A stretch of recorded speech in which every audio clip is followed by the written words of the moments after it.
नमस्कार, आपण पाहताय महाराष्ट्र संध्या न्यूज चॅनेल आवाज महाराष्ट्राचा।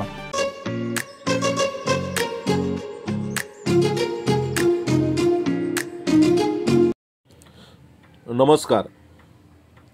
दिनांक 22 जून 2024 रोजी शनिवारी सकाळी नाशिक शहरातील निमाणी बसस्थानकासमोरील पंचवटी राजवाडा परिसरातील दलित बांधवांविषयी आक्षेपार्ह मजकूर छापलेले पत्रक घराबाहेर टाकण्यात आल्याने पंचवटी परिसरात तणाव निर्माण झाला होता।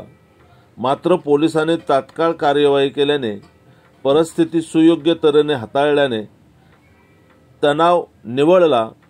त्याबद्दलचा हा स्पेशल रिपोर्ट पाठवला आहे नांदगाव नाशिक येथून तुकाराम बागुल यांनी। स्पेशल रिपोर्ट पाठवला आहे नांदगाव नाशिक येथून तुकाराम बागुल यांनी। त्याबद्दलची ही सविस्तर बातमी। आक्षेपार्ह मजकुराच्या पत्रकामुळे समाजभावना तीव्र, पोलिसांनी संयमाने हाताळली परिस्थिती, संशयिताला पोलिसांनी केली अटक। याबाबत पोलिसांनी तात्काळ कारवाई केल्याने व परिस्थिती सुयोग्य तऱ्हेने हाताळल्याने तणाव निवळला। पंचवटी पोलीस ठाण्यात संशयिताविरोधात गुन्हा दाखल करण्यात आला असून संशयित आरोपी अमोल चंद्रकांत सोनवणे यास अटक करण्यात आलेली आहे।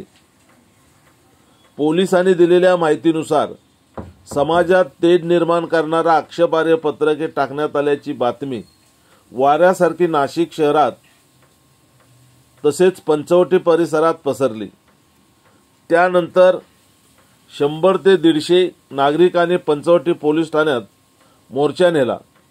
हे कृत्य करणाऱ्या संशयिताला तातडीने शोध घेऊन त्याला अटक करण्याची मागणी जमावाने केली। आक्रमक आंदोलकांनी घोषणाबाजी करीत पोलीस ठाण्यासमोर ठिय्या आंदोलन केले।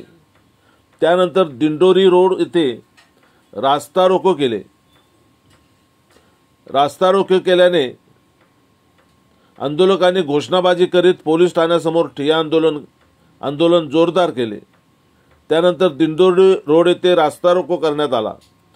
दिंडोरी नाका येथेही ठिय्या आंदोलन सुरू केले। आंदोलन दिवसभर सुरू होते। त्यामुळे पंचवटी, करंजा, आडगाव नाका, दिंडोरी नाका, पेठ नाका, निमाणी येथील संपूर्ण वाहतूक ठप्प होती। आंदोलनाच्या पार्श्वभूमीवर पंचवटी परिसरात पोलीस बंदोबस्त तैनात करण्यात आला होता, तर परिसरात त्यांना पूर्ण शांतता हवी होती। या भागातील दुकानेही बंद करण्यात आली होती। या प्रकारामागे दोन समाजामध्ये जातीय तेढ निर्माण करण्याचा उद्देश होता का, याबाबतही पोलिसांनी तपासाची चक्रे फिरवली। नागरिकांनी कोणत्याही अफवांवर विश्वास न ठेवता शांतता राखावी, तसेच या संदर्भातील कोणत्याही आक्षेपार्ह व चुकीच्या पोस्ट सोशल मीडियावर टाकू नयेत असे आवाहन पोलिसांकडून करण्यात आले। हे बेकायदेशीर कृत्य केल्यास कायदेशीर कारवाई करण्यात येईल असा इशाराही नाशिक पोलिसांनी दिला होता।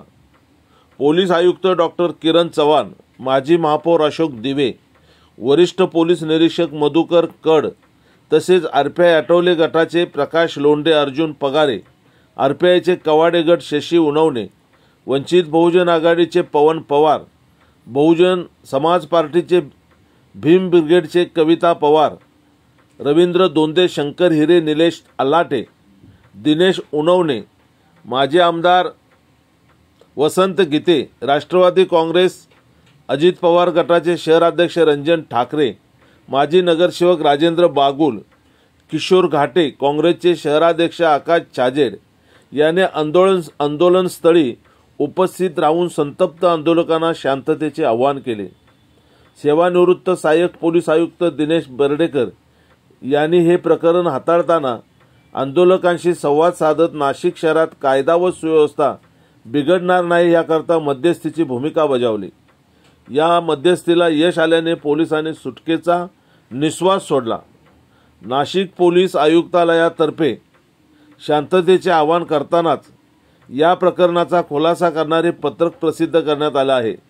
संबंधित पत्रकारावर छापण्यात आलेल्या फोटोतील व्यक्तीचा या प्रकरणाशी काहीही संबंध नसल्याचे तपासात निष्पन्न झाल्याने पोलिसांनी या पत्रकातून स्पष्ट केले आहे।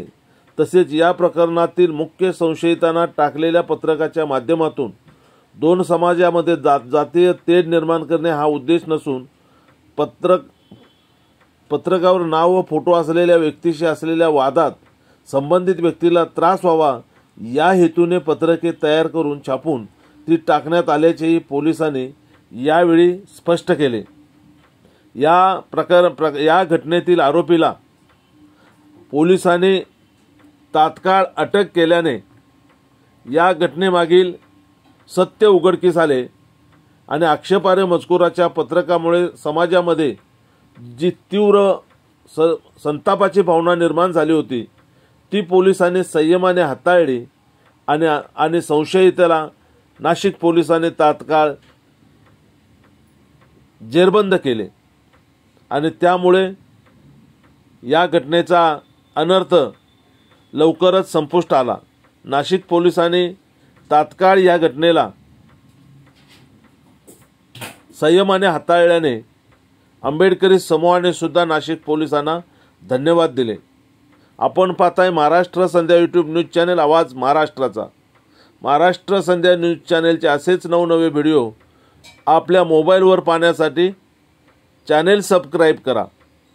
धन्यवाद। नमस्कार, आपण पाहताय महाराष्ट्र संध्या न्यूज चॅनल आवाज महाराष्ट्राचा।